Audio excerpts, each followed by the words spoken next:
Okay, it's an article from the History Channel, and the title of it is "How the GI Bill's Promise Was Denied to a Million Black World War II Veterans." And then up under it, you can see, if you're watching the video, the sweeping bill promised prosperity to veterans. So why didn't Black Americans benefit? Okay. All right, I'm gonna scroll down to this right here. This video, it's a video right here, right quick, and let you listen to the audio. The government of the United States began to prepare for the returning servicemen with the passage of the GI Bill of Rights. The Screen magazine attempted to explain the general principles of the bill, how an ex-soldier or sailor would be given money to continue his education, how a returning serviceman who was starting his own business would get a financial boost from the government, how money would be advanced to buy property or a home, how employment bureaus and trade schools were established for men who wanted to learn new skills.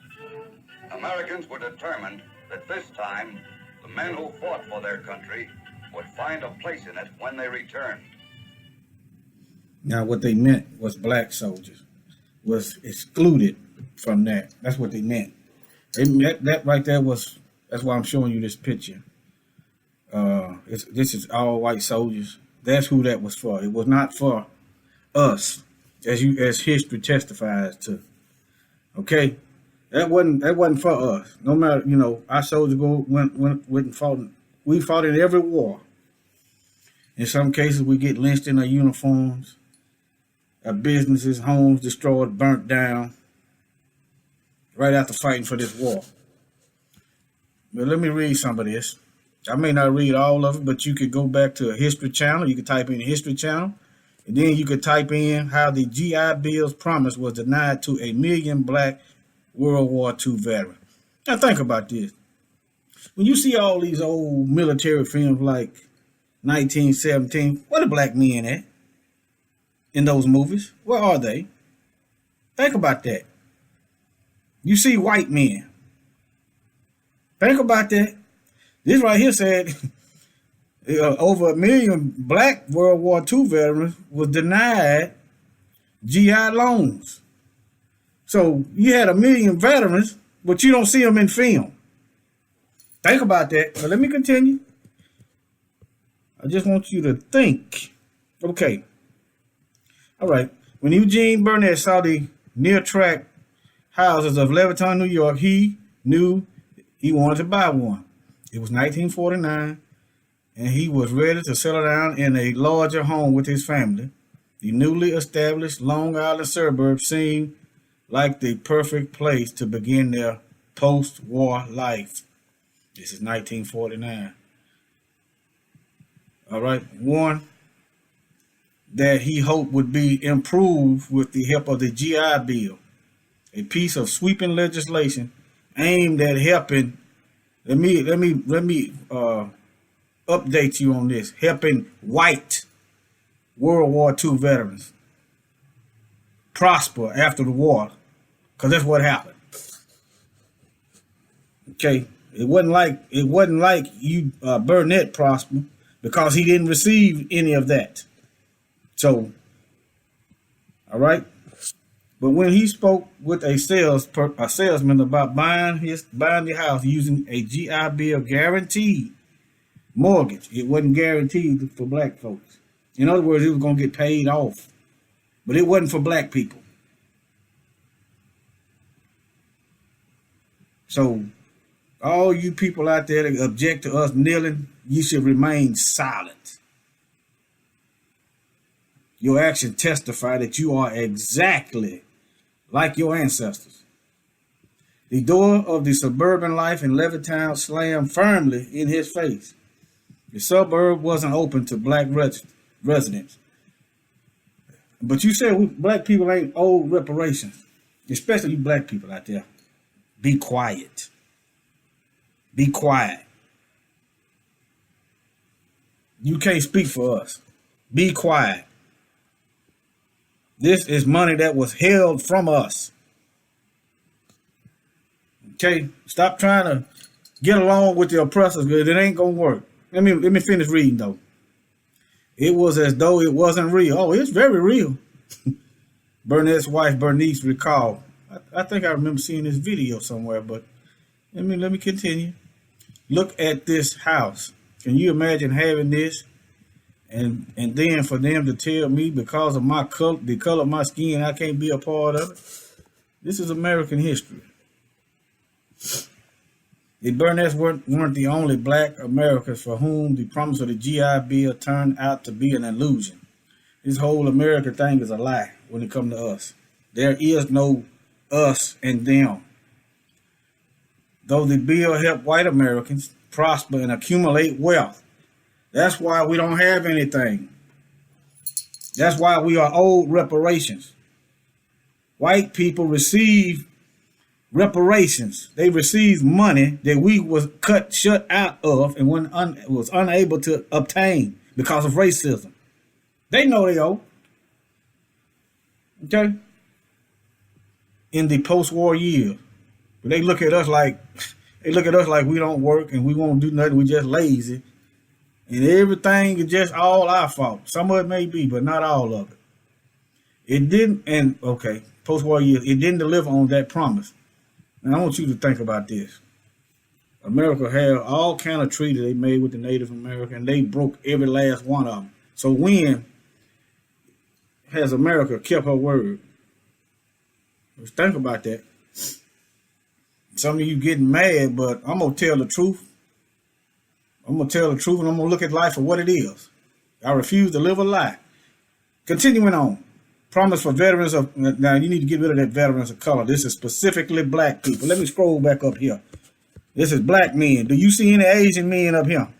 You see any Hispanics? Ain't no people of color. Hebrew, black, African American. But get rid of that people of color junk. Get rid of it. No people of color. This is black folks that were discriminated against. No people of color. No people of color being subjected to chattel slavery. It was black people. Wasn't no LGBT, LMNOP, people subjected to chattel slavery. It was black people. We ain't all the same. All right. In fact, the wide disparity in the bill's implementation ended up helping drive growing gaps in wealth. That's why we need reparations. Education, civil rights between white and black Americans. Do you see people of color right there? The wealth gap there's a difference in the wealth gap between white and black Americans. Do you see Hispanics, Asians, Arabs? Think about this. Arabs, they can go get a store. The Chinese, the Korean, they can get businesses. The Hispanics got sanctuary cities. The police can't tow their cars and write tickets and stuff, and they're illegals. They have more rights than black people. But they want to lump everybody in talking about people of color so they can overlook black people. Make them politicians address us directly. All right. While the GI Bill's language did not exclude African American veterans from its benefit, it was structured in a way that ultimately shut doors for the 1.2 million black veterans who had bravely served their country during World War II in segregated ranks. All right. Fear of black advancement. That's what racism is all about. That's what white supremacy is all about. They fear us doing well on our own, which really is insane. It don't make any sense to me, but that's what it basically boils down to. When lawmakers began drafting the GI Bill in 1944, some Southern Democrats feared that returning black veterans would use public sympathy for veterans to advocate against Jim Crow laws. Now think about that for a minute. Why is you afraid of people feeling sympathy for us? Because you're oppressing us, you're locking us up, making us do slave labor under your laws. You see the mindset of these people. Now, if this isn't you, then I'm not talking about you. But if it's your people, it's your people. So just look at the mindset. In other words, we got to keep these Negroes down. Just look at the Jim Crow laws to make sure the GI Bill largely benefited white people. Think about it. That's the history of it. The Southern Democrats, think about it, the Democrats, none of them is for us. Not even the Republicans or Democrats. It don't matter. It's like Alien versus Predator. Whoever wins, we, the black people, lose. Okay? So they started plotting, drew on tactics they had previously used to ensure that the New Deal helped as few black people as possible. Probably it's racism and terrorism. That's what they used before, right? During the drafting of the law, the chair of the House Veterans Committee, Mississippi Congressman John Rankin, played the hardball and insisted that the program be administered by individual states instead of the federal government. Now think about that. Now it's a federal law, but they want the government to relinquish the law and give control to these white supremacist lawmakers out here so they can make sure black people don't get anything. And the government is involved in this. They involved. Where do you think the white people got the planes to bomb Black Wall Street in Tulsa, Oklahoma? Where do you think they got the planes from? All right. He got his way. The Rankin was known for his violent racism. See, he's known for racism, and the government is conspiring with him. Where is our reparations? This is a conspiracy. He defended segregation, opposed interracial marriage. I oppose this too, based on scripture. We don't need to be around people that hate us. Think about that. Does the fox belong in close proximity to the sheep? The wolves. Do the wolves need to be around the sheep when they are historically known for eating and scattering the sheep? Think about it. But and had even proposed legislation to confine, then deport every person with Japanese heritage during World War II. When the bill came to a committee vote, he stonewalled in an attempt to gut another provision that entitled all veterans to $20 a week of unemployment compensation for a year. They don't want black people to have anything. So it's no secret when you go to work, they overlook you, although you've been at the job longer and qualified to move up. They overlook you and move in somebody that's inexperienced, and you don't know if they're gonna stay there because they're white. I'm not biting my tongue, it's the truth. All right. Rankin knew this would represent a significant gain for black Southerners. Why are they worried about us? That's why we need our own land, our own laws out of their jurisdiction. We don't need these devils telling us how to live. We don't need them. Okay, moving on. So he refused to cast a critical proxy vote in protest. The American Legion ended up tracking down the congressman who had left his proxy vote with Rankin and flying him to Washington to break the deadlock. Roosevelt, this is president, signed the Servicemen Readjustment Act into law. Now they're going to readjust it to coincide to help this white supremacist out here. You see the government complicity. Where's our reparation? Cut the check. June 22nd, you should be able to look this law up. Readjustment Act. You should type this in your Google engine. June 22nd, 1944, and you should be able to pull this up. Only weeks after the D-Day offensive began. Oh, you're good enough to die, but you ain't good enough to reap the benefits.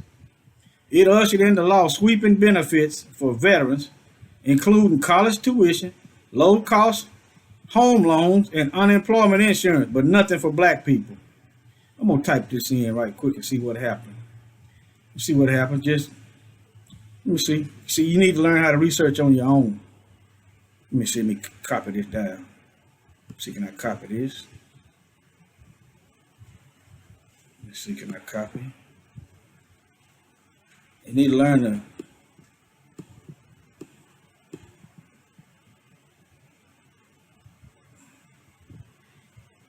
the servicemen reenact.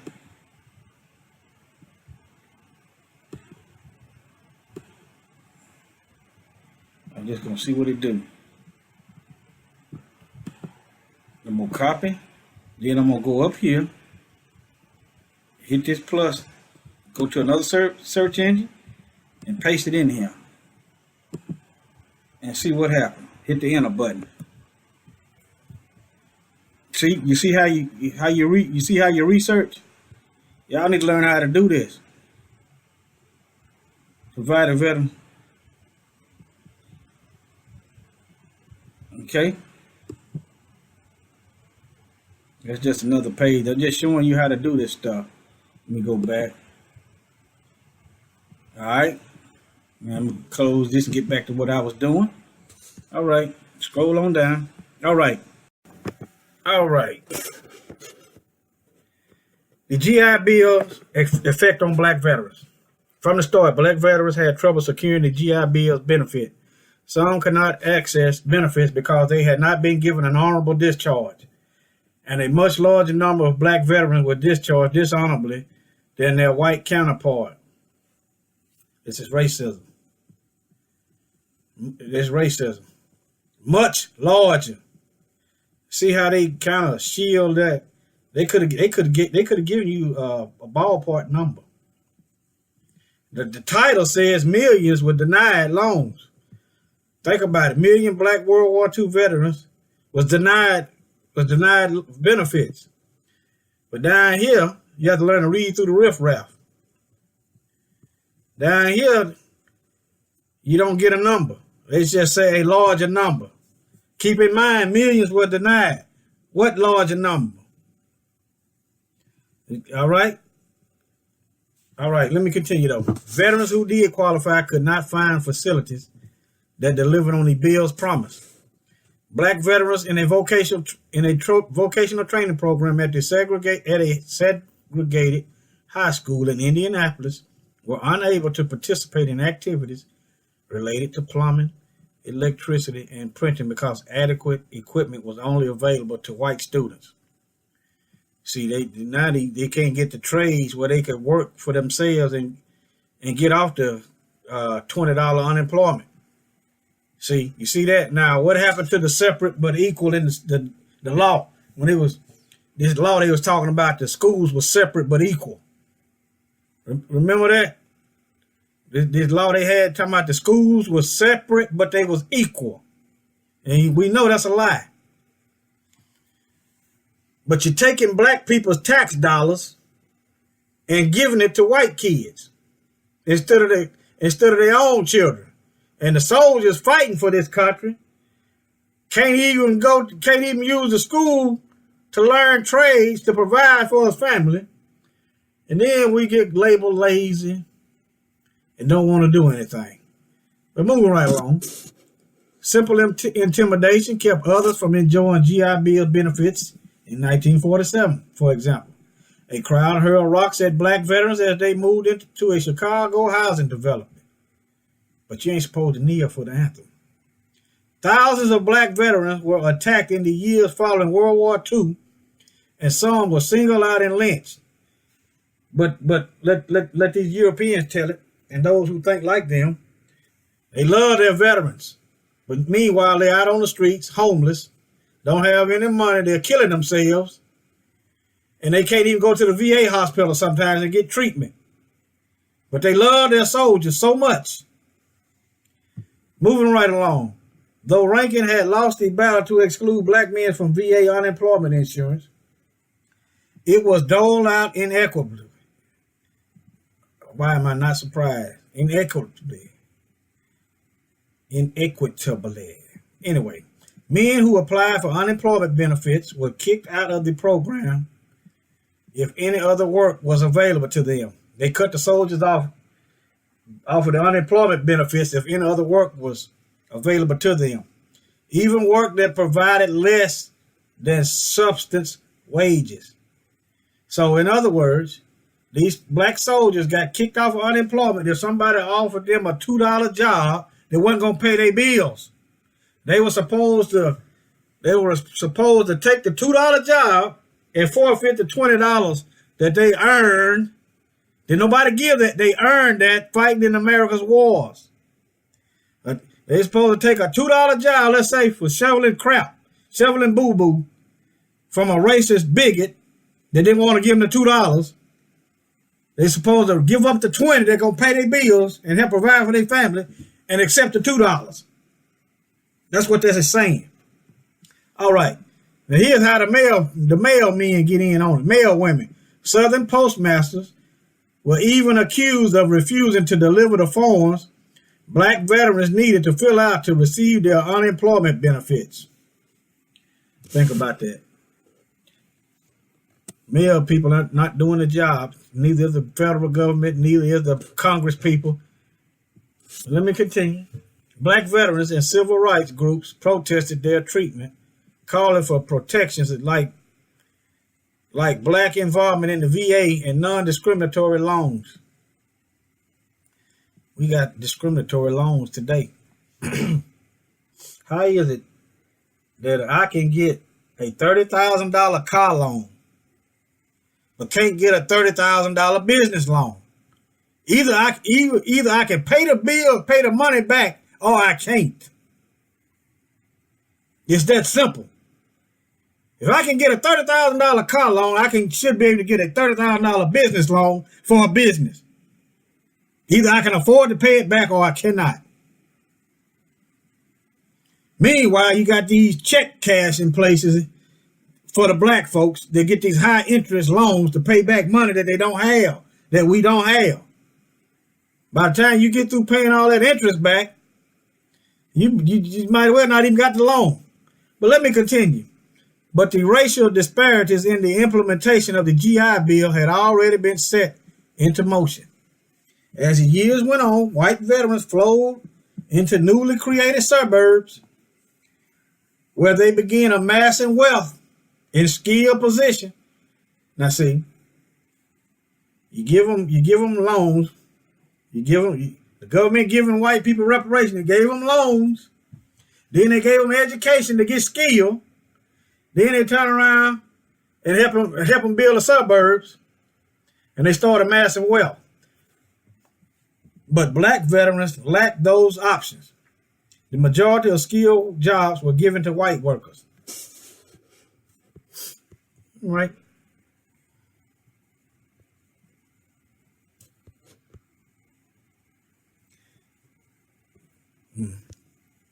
Staff Sergeant Herbert Ellison, I'm looking at this picture, explains the GI Bill of Rights to the African American members of the Quartermaster Trucking Company. Now, he should have been warning these guys. He should have told them up front. I don't know if he did or didn't. But you think about it, that they're not going to get them loans, that they're going to have to go through hell and high water. He should have at least told them that to prepare them for what's coming. All right. A white post-war housing boom and redlining in black neighborhoods. Now, see, not only did the federal government give white people the money to move out of the neighborhood that black people was in, they also devalued the neighborhoods. And then they took the wealth and the businesses out of the neighborhoods and created ghettos. Black people couldn't afford to fix up their houses because they didn't own. Number one, they didn't own the houses. So why are you going to fix up somebody else's house? It's the landlord's job to fix up the house. And number two, you don't have any money to fix the house up with if you wanted to. Let me see. This is reparations right here. The government did this. The post-war housing boom almost entirely excluded black Americans. Almost entirely. I'd love to see the number, the percentage. I'm thinking high 90s. Black Americans, most of whom remained in cities that received less and less investment from businesses and banks. Though the GI Bill guaranteed low interest mortgages and other loans, they were not administered by the VA itself. Thus, the VA could co-sign but not actually guarantee the loans. That's a loophole for the white supremacists. This gave white-run financial institutions free rein to refuse mortgages and loans to black people. That's why we need to be away from these people, where we control our own future. We don't need them mismanaging everything. We don't need them micromanaging us. We don't need them controlling nothing that got anything to do with us. We don't do it to them, and therefore it shouldn't be done to us. Let me continue. Redlining, a decades-old practice of marking maps by race, racism, government, banking institution, to characterize the risk of lending money and providing insurance, made purchasing a home even more difficult for black veterans. Lenders froze out poor neighborhoods, shutting them out the wealth, ensuring that loan assistance and insurance would be denied. Loan assistance and insurance would be denied. That's what I'm talking about. You see all these check cashing places around the black neighborhoods.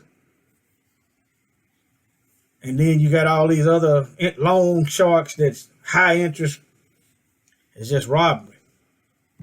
All right, and new white suburbs often came with overtly racist covenants that denied entry to black people. We shouldn't be wanting to live next to them no way, if you think about it. But moving on, some people just must be around white people, I guess. Even if they, especially if they hate it, they seem like they got to live around them. But let me continue. In 1947, only 2 of the more than 3,200 VA guaranteed home loans, they shouldn't even call it guarantee if black people can't get it. It ain't guaranteed to them. All right. In a 13 Mississippi cities went to black borrowers. 2 of 3,200. And I'm wondering, did they turn around and then, after they too got the benefits, was it stolen from them? Mississippi has a history of, well, the whole United States of stealing land and wealth from black people. These impediments were not confined to the South. Notes historian Ira Katznelson. In New York and the northern New Jersey suburbs, fewer than 100 of the 67,000 mortgages insurance by the GI Bill supported home purchases by non-whites. That could be anybody. Think about it. That could be anybody. That don't mean just because 100 people that wasn't white got the loan, that don't mean it was us. Failure to receive GI Bill education benefits. Black veterans in search of the education they had been guaranteed fared no better. Many black men returning home from the war didn't even try to take advantage of the bill's education benefits. They could not afford to spend time in school instead of working. That's right. You're not getting the benefits from the GI Bill. You ain't got time to be going to school when you got a family to take care of. But those who did were at a considerable disadvantage compared to their white counterparts. Nothing new. Public education provided poor preparation for black students. I think just like they do today. Think about this black family. You go to school, you don't learn anything about yourself. You learn all about white people who don't care nothing about you. They don't learn anything about us. Don't sympathize for us. None of that. Just think about that. They're doing the same. It's the same thing. And many lack much educational attainment at all due to poverty and social pressures. As veterans' applications flooded universities, black students often found themselves left out. Northern universities dragged their feet when it came to admitting black students. Now, see, that's this covert racism. They racist, but they hide it. I compare them to the Democrats. They racist, but they act like they with you, but they ain't. And Southern colleges barred black students entirely. Now, see, at least you know where you stand with when they are up front with their racism. At least you know where they stand. Both of them is evil and worse, bad, but at least you know where they come from. Instead of acting like they helping you, but they ain't. They dragging their feet because they don't want you there. They hate you. And the VA itself encouraged black veterans to apply for vocational training instead of university admission, and arbitrarily denied educational benefits to some students. The VA just picking and choosing who they denied benefits to. Either they served in the military or they didn't. Either they earned it or they didn't.